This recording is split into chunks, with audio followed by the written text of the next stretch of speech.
So in this video, we're going to talk about one of the most powerful tools that you have in your arsenal and your job search. And if you master it correctly, it'll probably be one of the most powerful tools that you'll have in your arsenal when it comes to being a successful business development rep in tech sales. Let's get into it. This work. I'm gonna get this work. Be ready to get this work. Get this work. And get this work. Come get this work. So in this video, we're going to talk about one of the most powerful tools that you have in your arsenal when it comes to looking for a job, any job, not just in tech sales. And if mastered correctly, one of the most powerful skill sets when it comes to being successful in tech sales. We're talking about the informational interview. So you may or may not have heard of the term informational interview, or some people call them just coffee chats. But in this video, I'm going to show you how informational interviews are probably one of the most powerful tools that you have at your disposal when it comes to your job search. And if you master the skill set correctly, it will make you a lot of money. So first things first, let's talk about the right kind of questions to ask at informational interviews.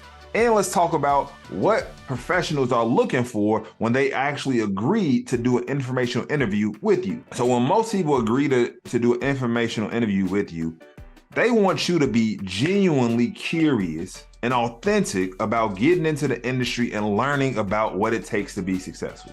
They don't want to be switched into an informational interview where you say, hey, I'm interested in finding out more about this position or learning what it takes to be successful. And then you switch it up and say, I'm actually just looking for a job. So good informational interviews are all about asking the right type of questions. When people agree to do informational interviews with you, they want you to be genuinely curious about them, the industry that they're in, the role, and the company. And the best way to show them that you're genuinely curious is asking the right type of questions. So I'm gonna break questions up into 3 different categories. The first category is tasks and responsibilities around the role. So while some people may ask the question, what does the day-to-day look like in your role? That's probably one of the most basic questions I've ever heard. How do you make that question better?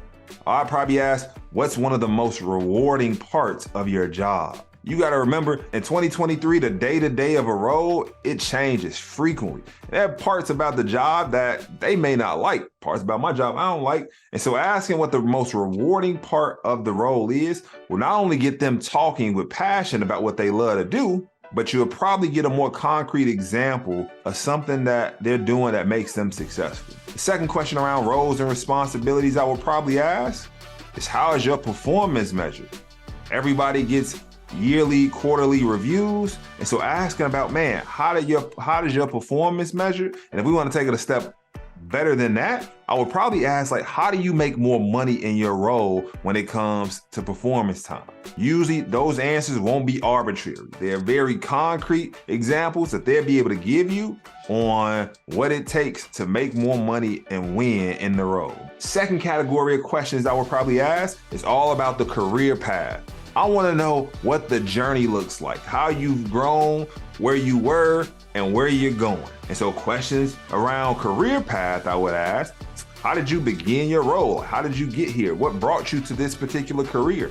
And again, this is a great question because it's personal, one, and you really get to dive into them and understand their why potentially. Another question that you can ask around career pathing is really introspective and relatively simple. You can ask, hey, as you think about your journey to how you got here, were there any other paths that you could have potentially took that interest you? This makes them think about, man, there were a couple of different opportunities where I could have went this direction or that direction. But again, the reason I took this path versus those other paths was because of X. Third category of questions, industry knowledge. You want to ask questions like, hey, what types of books, podcasts, people have you listened to, followed that have helped you grow in your professional career? And probably the most slept on question that I can think of when it comes to industry knowledge is asking, what's the most surprising part about your role? Surprising is basically a nice way of asking somebody, what don't you like about your role? And usually you'll get a pretty straightforward answer from the person. So now that you got some questions under your belt, let's talk about some things that you should not do at informational interviews. I mean, negative, don't do it. I'll give you 5 of them. Number 1, don't pull a bait and switch. Bait and switch is sales terminology by offering one thing and then when a person takes it, giving them another. What does that look like on informational interviews? Well, If you reach out to a person and you tell them that you're genuinely curious and have questions to see how they've succeeded in their role, or genuinely want to know what it takes to be successful, and then you get on the phone with them and start asking questions like, are y'all hiring? Can you refer me? Who's your manager? Who should I talk to get a job? Questions like that.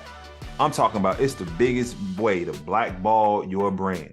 And best believe once that person gets off the phone or off the line, the Zoom call or whatever with you, best believe they're gonna go tell somebody at their company like, man, can you believe this dude had me on this Zoom call basically just to ask me, are we hiring? He could have went to the website for that. No baiting and switching. Number 2, not setting an agenda. You don't want to reach out and ask a person for an informational interview and not be specific on what you want to talk about before you actually hop on the call or actually meet with the person. You want to set a mini agenda of like, hey, this is what I'm looking to talk about and why, to help the person be ready for the informational interview so that they don't come in blind and that you all don't waste each other's time. Which leads me to the third don't of informational interviews. Don't waste time. And there's 2 parts to this.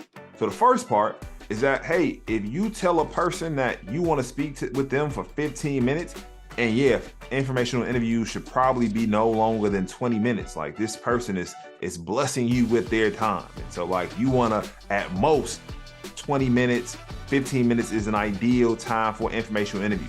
You ask me for 30, I'm busy. And so one, respecting a person's time. So when you're on the phone with them, you need to watch the clock. And when that 15-minute mark hits, you need to say like, hey, man, I appreciate you. I know I only asked 15 minutes. I know you're busy.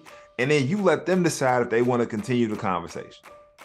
The second piece about time should be a no-brainer, but I'm going to say it anyway. Showing up late.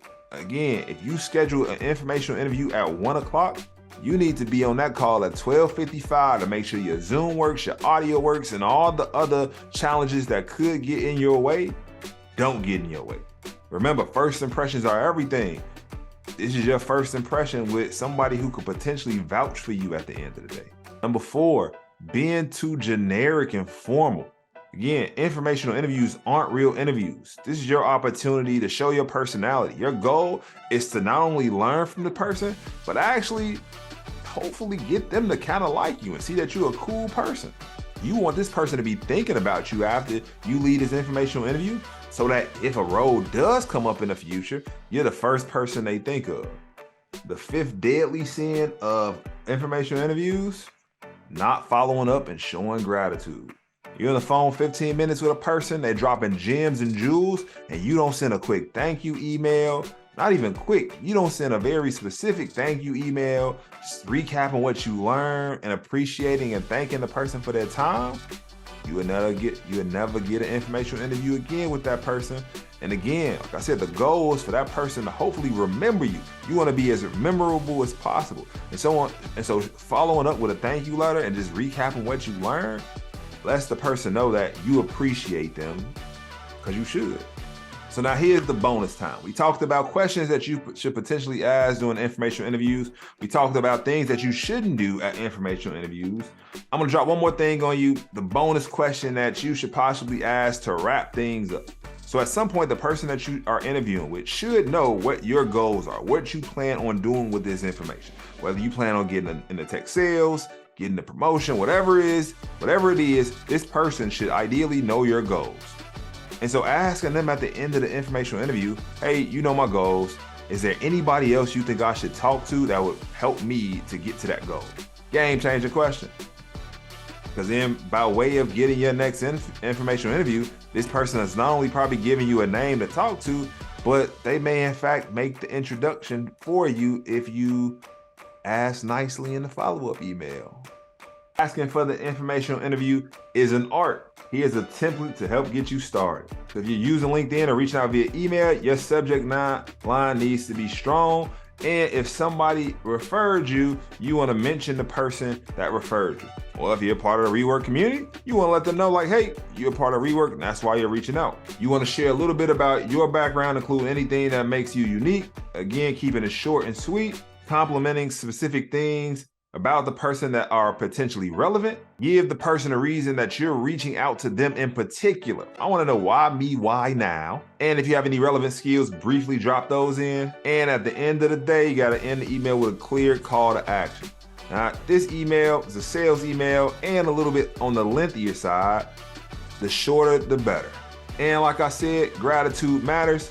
So here's a quick thank you email. And with thank you emails, bullet points are okay. We going now. Informational interviews, make sure you knock them out. Excited to continue helping folks like me to get this work.